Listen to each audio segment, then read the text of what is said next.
겠습니다. 마태복음 말씀 22장입니다. 계속해서 마태복음 말씀 보고 있습니다. 마태복음 22장. 오늘 또 우리 하나님께서 우리 성도님들에게 하시는 음성 들으시기 바랍니다. 마태복음 22장 23절부터 33절까지의 말씀입니다. 마태복음 22장 23절부터 33절까지 말씀 한 절씩 나눠서 읽겠습니다. 부활이 없다 하는 사두개인들이 그날 예수께 와서 물어 이르되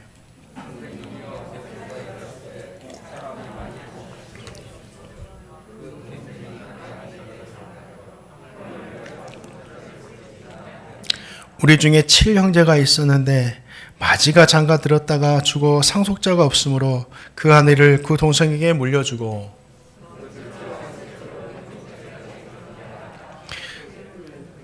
최후에 그 여자도 죽었나이다.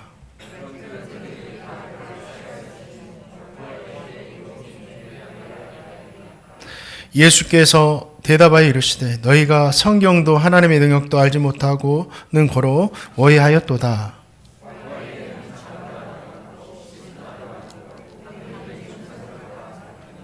죽은 자의 부활을 논할진대 하나님이 너희에게 말씀하신 바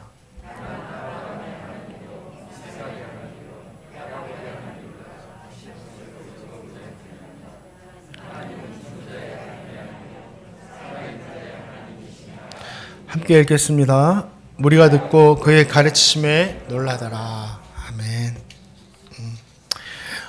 대제사장들과 백성의 장로들이 예수님의 권위가 어디서부터 왔느냐라는 질문으로 예수님을 넘어뜨리려고 했죠.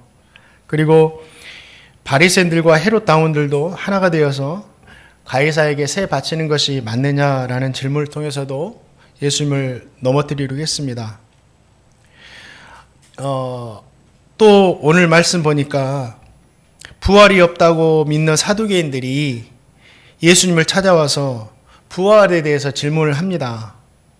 이것은 부활에 대해서 궁금해서 하는 질문이 아니라 부활의 믿음을 가지고 싶어서 하는 질문도 아니고 부활과 영원한 하나님 나라에 대해서 가르치시는 예수님의 말씀이 잘못되었다. 왜 자신들은 부활이 없다라고 믿고 있으니까 잘못되었다라는 것을 드러내서 예수님을 넘어지게 하기 위한 질문이었습니다.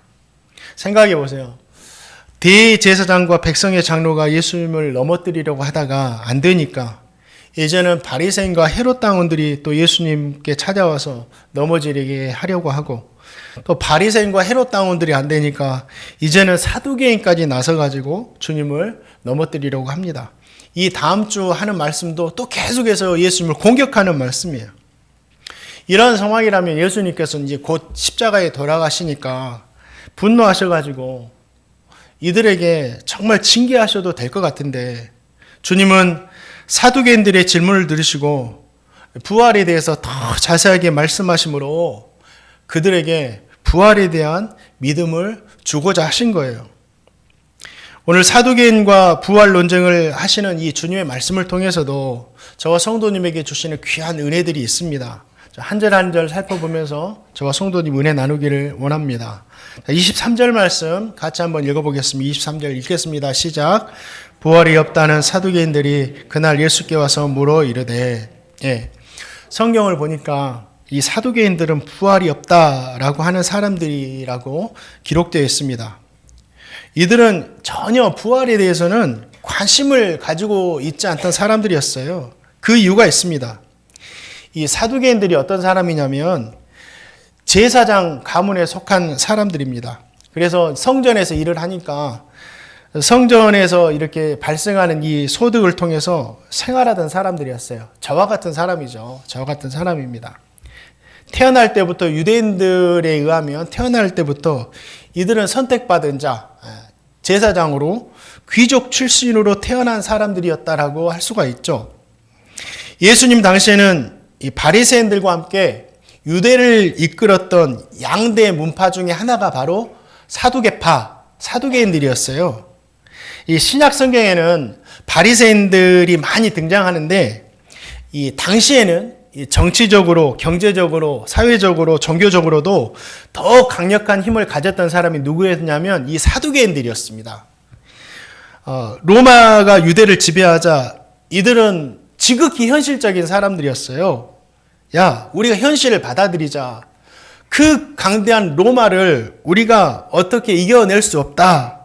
라고 이렇게 말하면서 이 독립운동이나 이상을 추구하면서 살지 말고 이 로마의 통치를 받아들여서 로마로부터 취할 것은 취하면서 우리가 살자. 이게 현실이다. 그래서 이들은 지극히도 현실에 충실했던 사람들입니다. 로마 입장에서는 어떻게 했어요? 너무나 반가운 사람들이죠. 유대를 정신적으로 지배한 사람들이 자신들에게 적극적으로 홍원을 해주니까.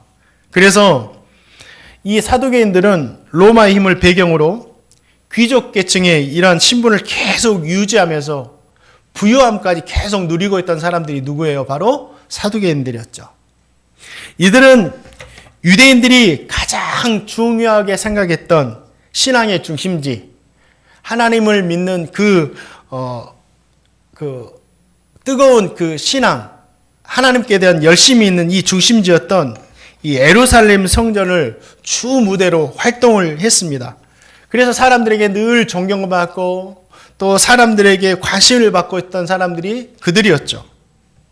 로마도 자신들에게 협조적으로 나오니까 또 때로는 막 뇌물도 주는 거예요. 로마에게 잘 보이려고. 그러니까 사두개인들 중에서 대제사장을 막 임명합니다. 이렇게 세워진 유명한 사두개인 제사장이 가야바와 안나스였어요. 예수님 당시 예수님을 십자가에 못 박았을 때 활약했던 사람이죠. 이 사두개인의 최대 관심사는 오직 뭐였냐면 지금 여기 현실 이것뿐이었어요. 지극히 현실적인 사람들, 지극히 물질주의한 사람들이 바로 사두개인들이었죠. 생각해 보세요. 권력도 있고 물질도 있고 제사장으로 존경도 받고 또 이것은 가문 대대로 이어지니까 자손 대대로 무엇 하나 부족함 없이 살 것이 완전히 보장되었던 사람들이에요. 그들에게는 지금 자기가 살고 있는 이곳이 뭐였겠어요? 천국이었죠. 이보다 더 좋은 곳은 없으니까. 그러니 이들은 부활이나 영원한 하나님 나라 내세에 대해서는 관심을 갖지 않았어요. 그래서 부활이 없다라고 한 거죠. 지금이 좋으니까. 지금이 최고로 좋은데 부활이 있으면 안 되죠. 지금이 너무 좋은데요. 지극히 현실주의적인 삶을 살았던, 그래서 이 현실을 위해서 신앙생활했던 이 사두개인들의 모습을 보면서 저와 성도님에게 몇 가지 묻고 싶은 것이 있어요. 잘 생각하고 대답해 보세요. 속으로. 저와 성도님에게는 이 사두개인들처럼 지금 여기 현세의 복만을 추구하는 이 모습은 없는가? 이것을 위해서 우리는 신앙생활을 하고 있지 않는가? 그런 분들은 많지 않겠지만 그래도 지금 살고 있는 것이 너무나 좋아서 내가 가지고 있는 것도 많고 부족한 것이 전혀 없어서 천국에는 별로 관심이 없이 그냥 지금만 좋사오니 하고 살고 있지는 않는가? 우리 성도님들 왜 예수님 믿으십니까? 왜 성도로 살아가시나요? 저는 왜 목사로 살고 있을까요? 사도개인과 같이 지금이라는 이 시간, 오늘이라는 이 시간, 현세만 잘 살기 위해서 우리가 신앙생활을 하고 있습니까? 이렇게 신앙생활하면 진짜 위험하죠. 왜 그런지 아세요? 마지막은 망할 수밖에 없기 때문이에요.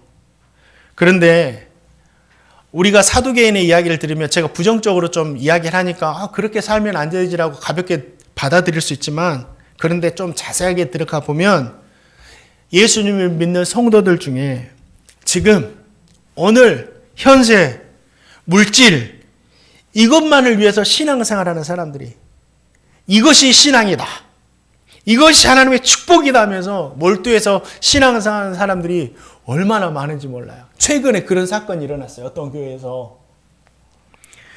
최근의 일입니다. 오래전에, 아주 오래전에 어떤 교회에 새 가족 한 분이 등록을 했어요.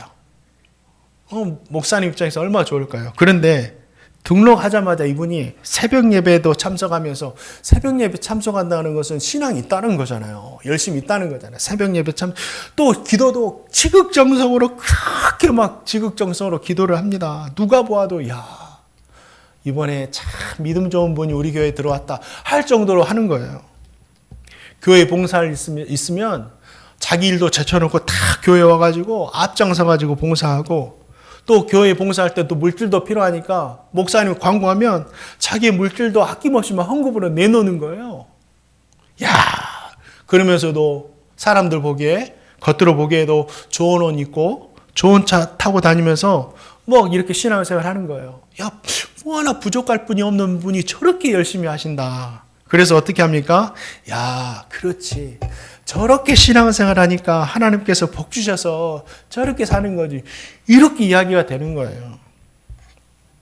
그 사람이 이제 시간이 좀 많이 지나가지고 사람들의 신뢰도 없고 믿음 좋다고 소문이 나니까 궁금하잖아요. 뭐 하는 분이야? 알아보니까 이분이 대부업을 하시는 분이었어요. 대부업을 하신다고 하고, 그래서 대부업으로 큰 돈을 벌었다고 하시는 거예요.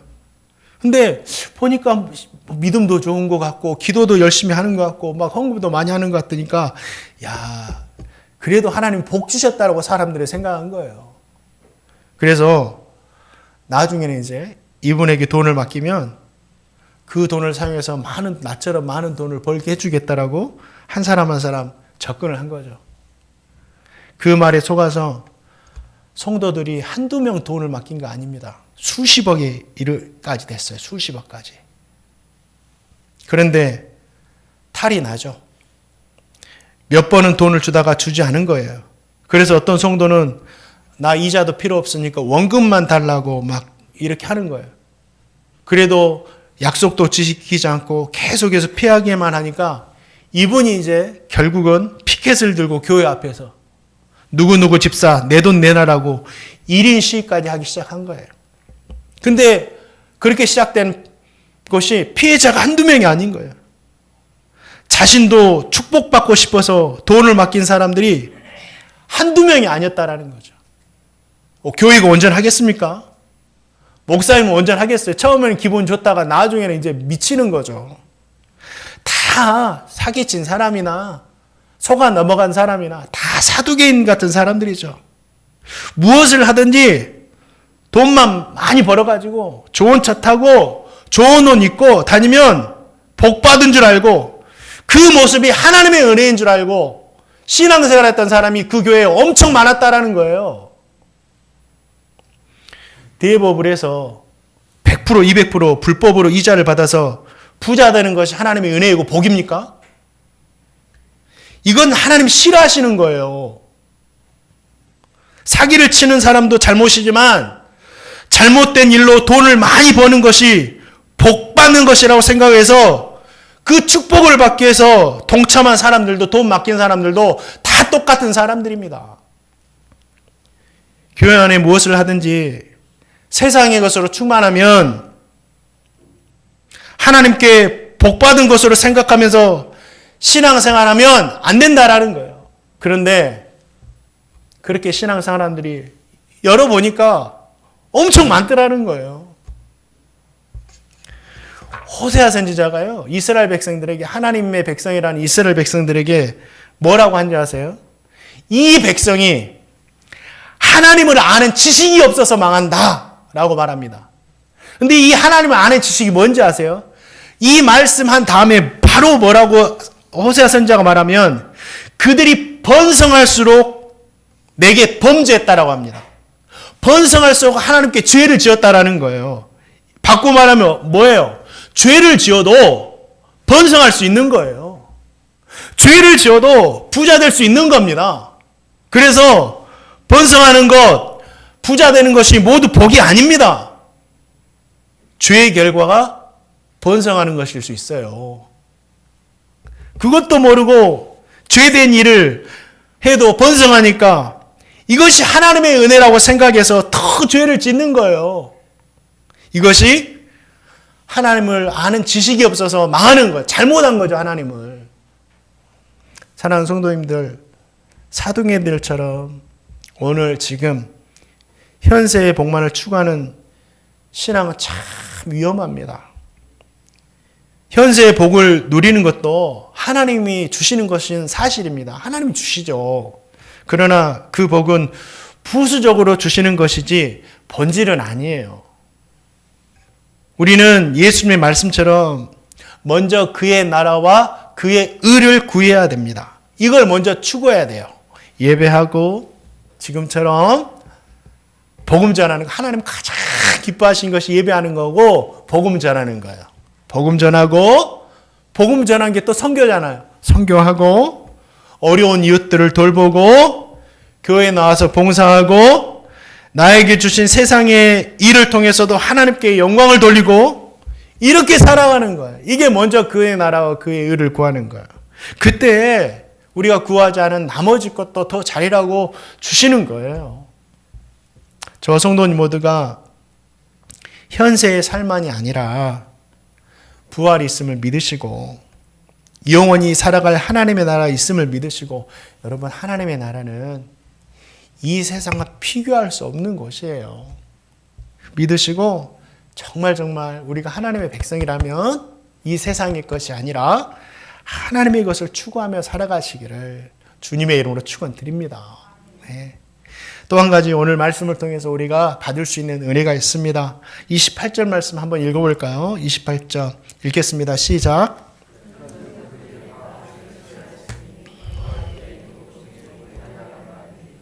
아멘. 이 말씀은 좀 우리가 해석이 필요해요. 부활이 없다고 믿고 부인하는 사두개인들이 예수님께 하는 질문이 무슨 질문이에요? 부활이 없다고 믿으면서도 부활에 대한 질문을 해요. 부활이 없다고 믿는데 예수님께 부활에 대한 질문을 한다는 거죠. 이거는 맞지 않는 거예요. 앞뒤가 맞지 않는 거예요. 왜 마음에도 없는 질문을 예수님께 했나? 이건 목적이 있었다라는 거죠.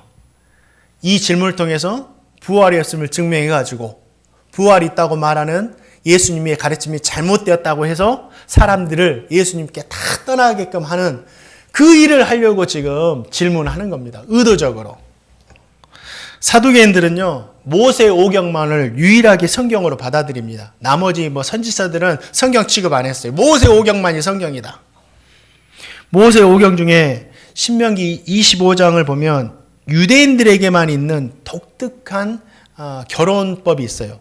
계대 결혼이라고. 이 독특한 풍습입니다.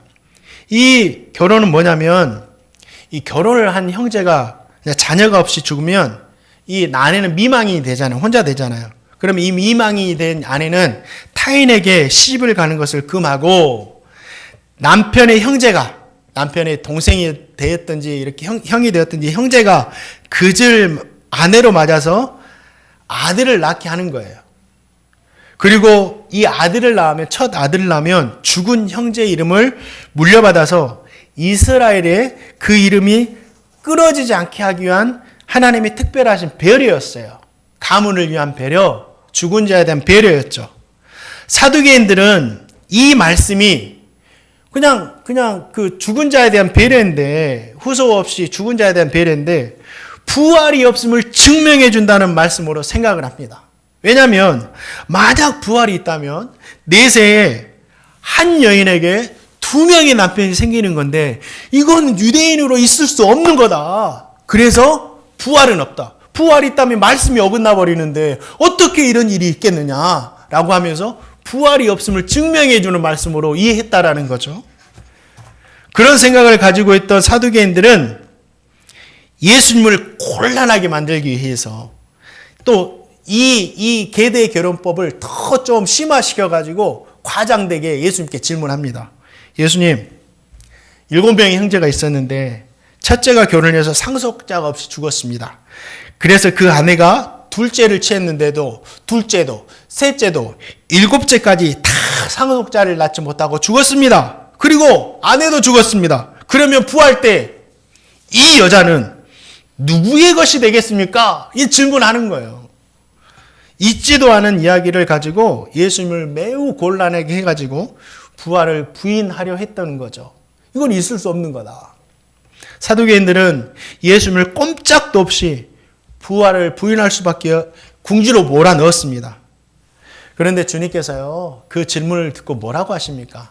이거는 사두개인들이 부활에 대해서 오해해서 했던 질문이거든요. 뭐라고 하십니까? 자, 29절 말씀 한번 읽어보겠습니다. 29절 말씀 읽겠습니다. 시작.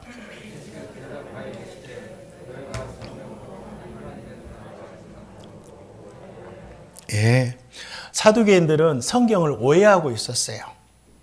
그래서 이렇게 이야기를 한 겁니다. 이 오해했다라는 말이 뭐죠? 길을 잃어버렸다는 뜻이에요.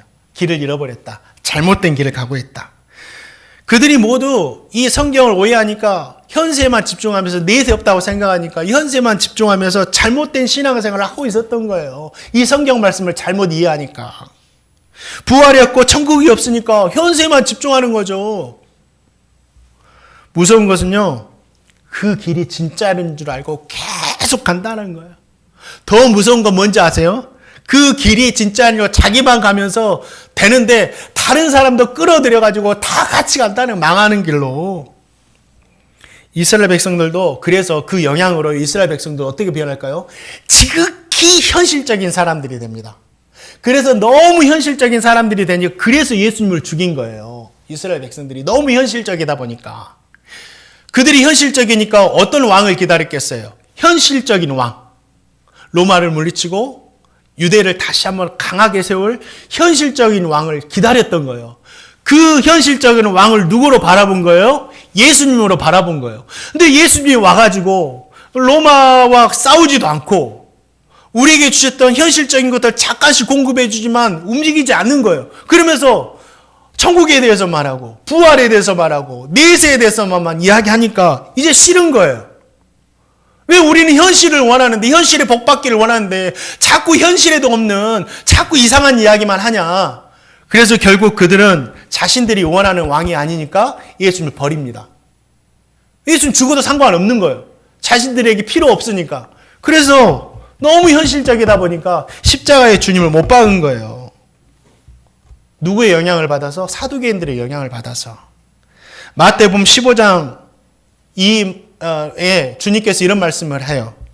맹인이 되어 맹인을 인도하는 자로다. 이게 종교 지도자들이죠. 만일 맹인이 맹인을 인도하면 둘 다 구덩이에 빠지리라. 이렇게 하셨어요. 사두개인들은 지금 자신들도 망하지만 이스라엘 백성들까지 다 망하게 하고 있는 거예요. 여러분, 여기에서 우리는 몇 가지 생각해 봐야 돼요.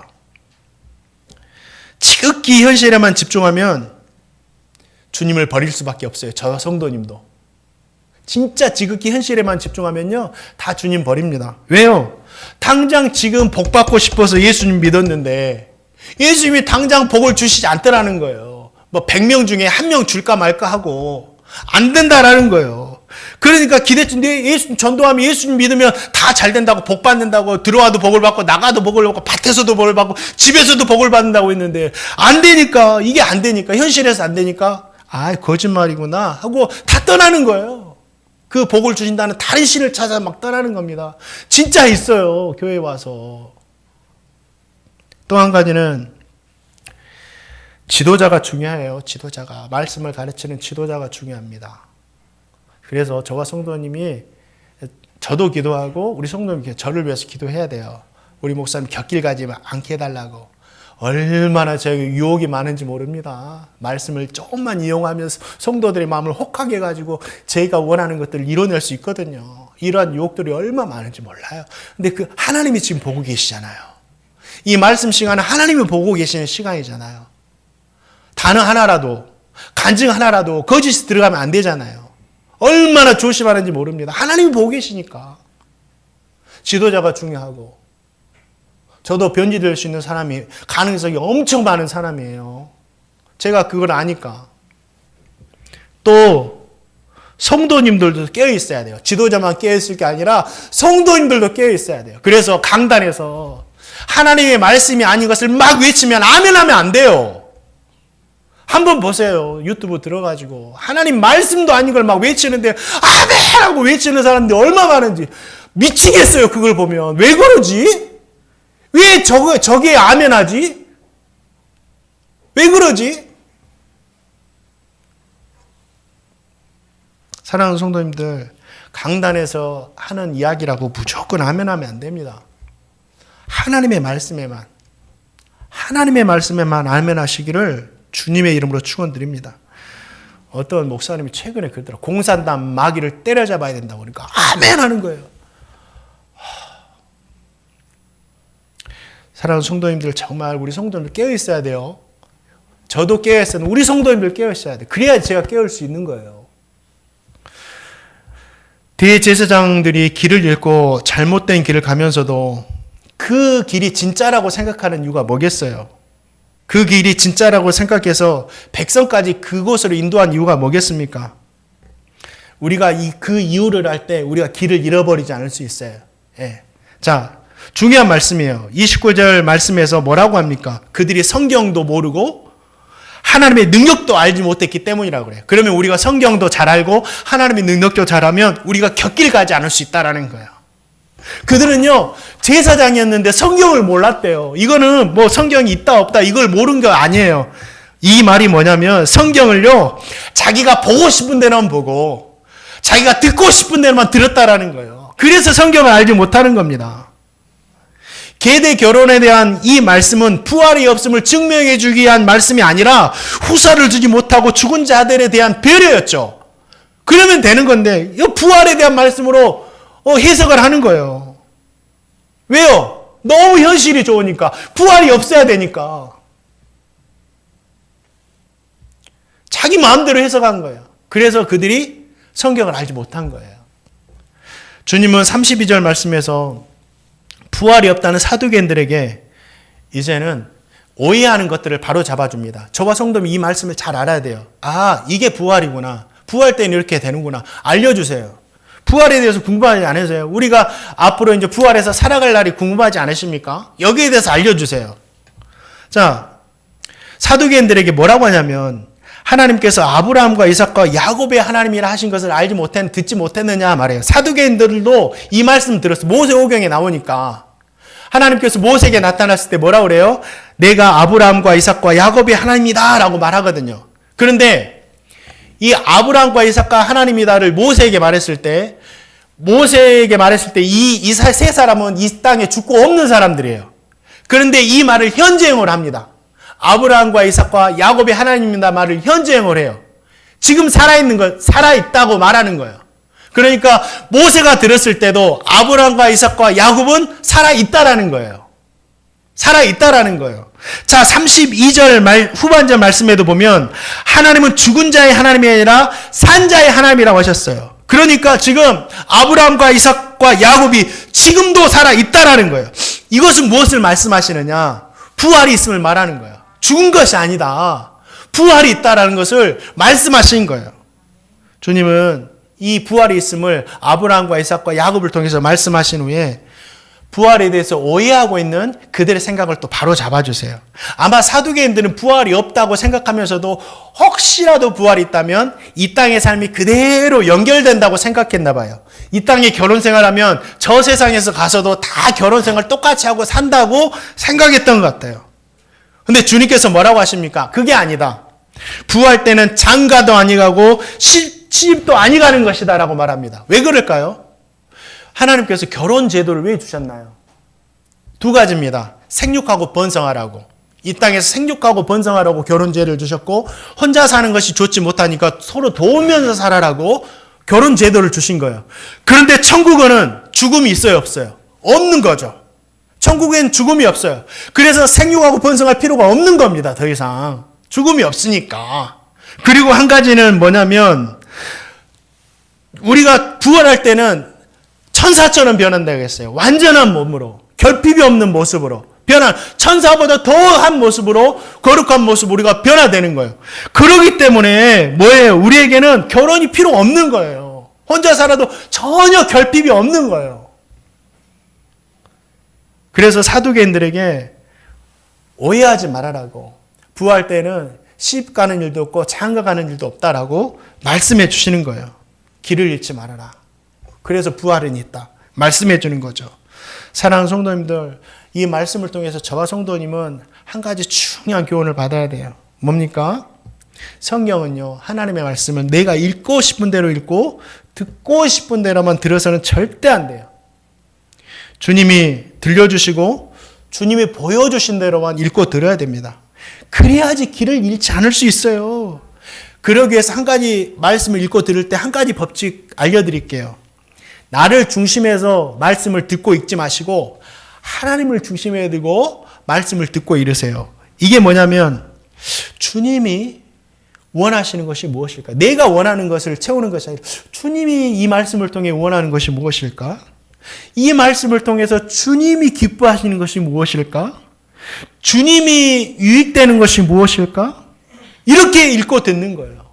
사랑하는 성도님들, 우리 행복누리교 성도님들은 정말 성경을 주님 중심으로 읽고 들어서 곁길 가지 않는, 방황하지 않는, 하나님께서 원하시는 길만 걸어가는 저와 성도님 되시기를 주님의 이름으로 축원드립니다.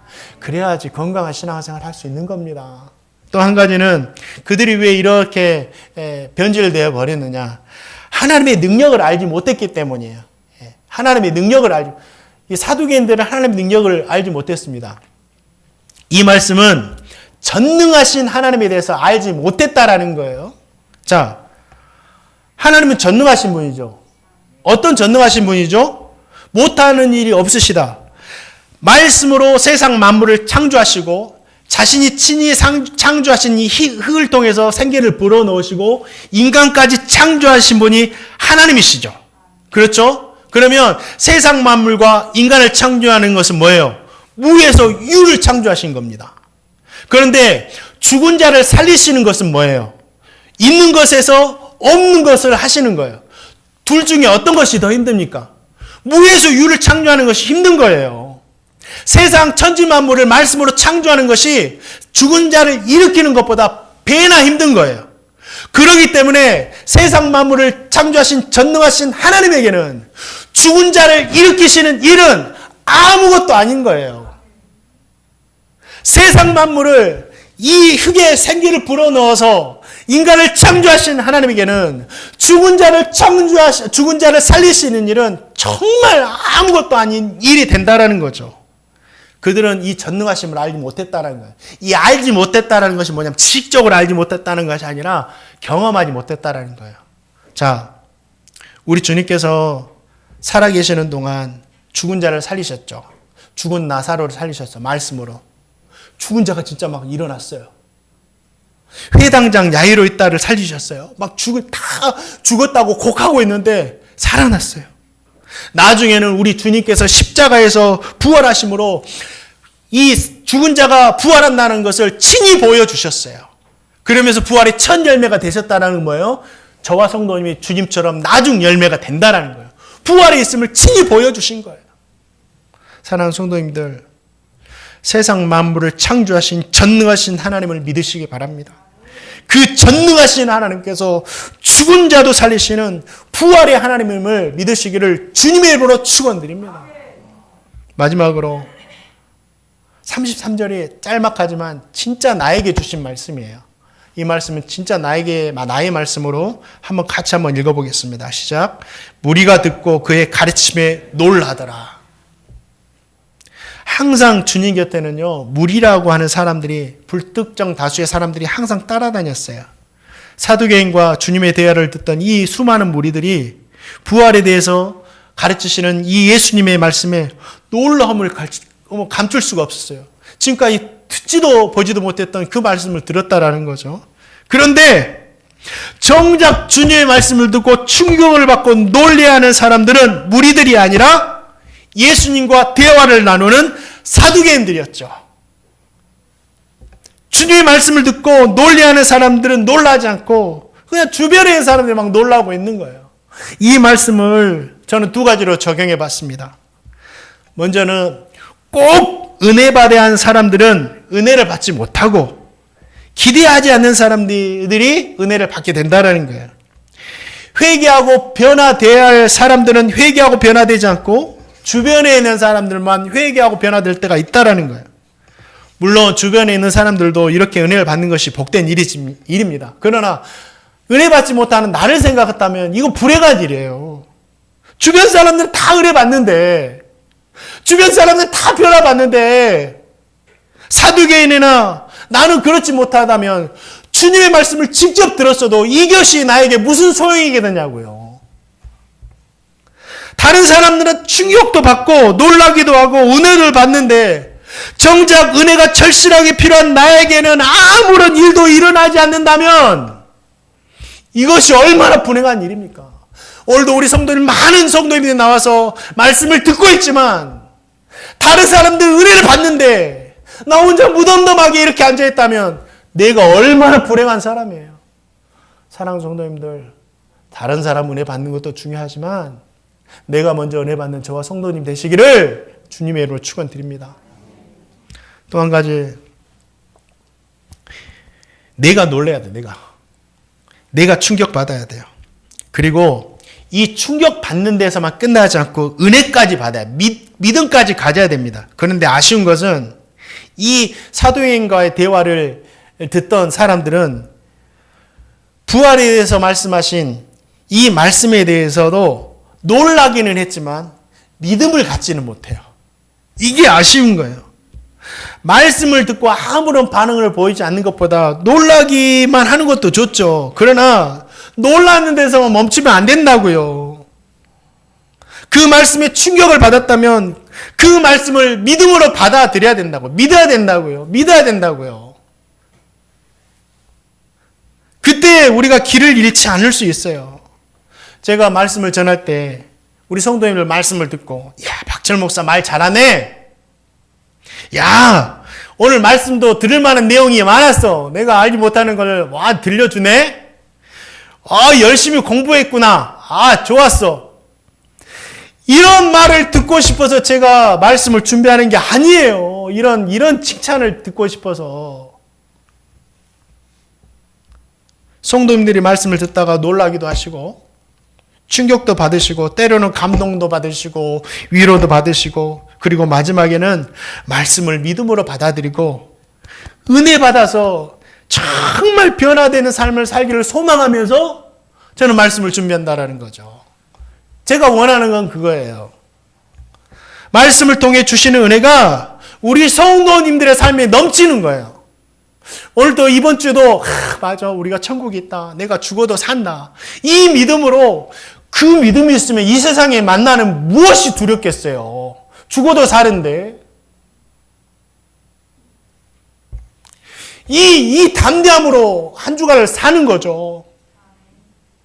이 땅의 삶이 전부가 아니라 우리에게 천국이 있는데, 천국이 보장됐는데 나에게 부족한 것이 무엇이 있어? 이 믿음으로 한 주간을 사는 거죠. 제가 말씀을 준비하면서 원했던 건 그거예요. 이 믿음 갖기를.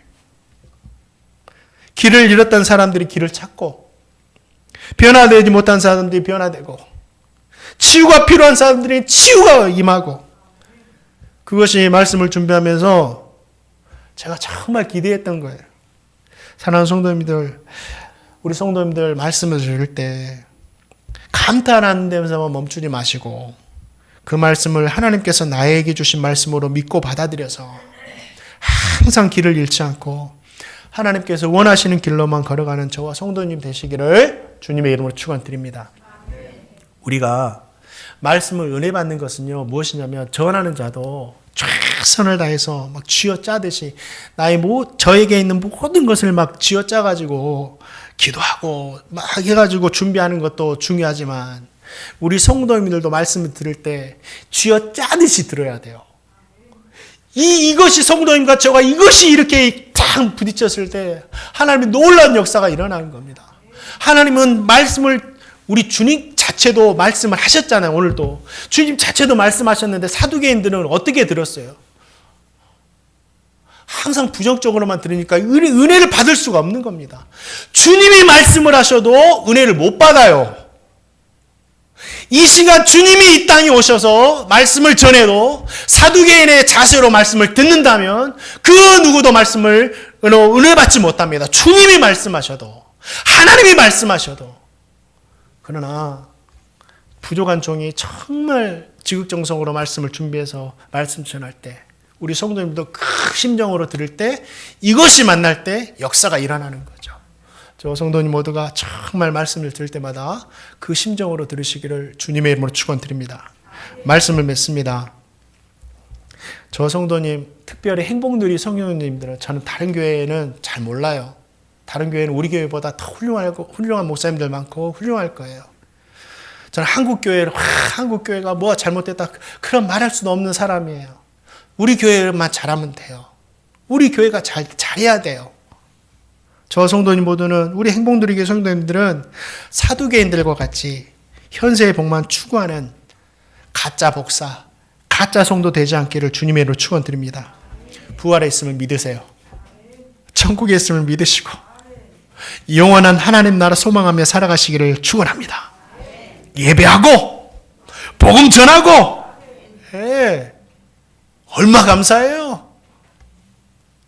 말씀 듣고 읽을 때도 내가 듣고 싶은 말씀만, 내가 읽고 싶은 말씀만 내 마음대로 이렇게 보지 마시고 하나님의 마음을 가지고 보세요. 끝으로 말씀을 들을 때 감탄하는 인생이 아니라 믿음으로 아멘하는 인생. 다른 사람 다 은혜 받을 때 나 혼자 은혜 받지 못하는 인생이 아니라 다른 사람도 은혜 받고 진짜 내가 은혜 받는 그러한 우리 성도님들 다 되시기를 주님의 이름으로 축원드립니다.